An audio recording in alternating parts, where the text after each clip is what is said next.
नमस्कार मंडळी, आज आपण बनवणार आहोत झटपट आणि चविष्ट अशी मटार फ्लॉवर पनीरची भाजी। त्यासाठी आपल्याला कांदा, टोमॅटो, कोथिंबीर, तीळ, धने, हिरवी मिरची, कढीपत्ता, काजू, बदाम याची पेस्ट करून घ्यायची आहे।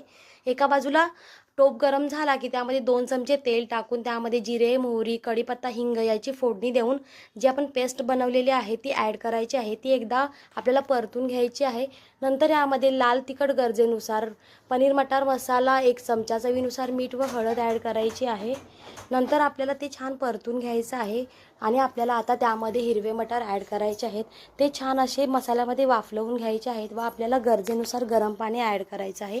गरम पाणी ॲड केल्यानंतर आपल्याला तुकडे केलेले पनीर आपल्याला ॲड करून छान पुन्हा एकदा हलवून घ्या।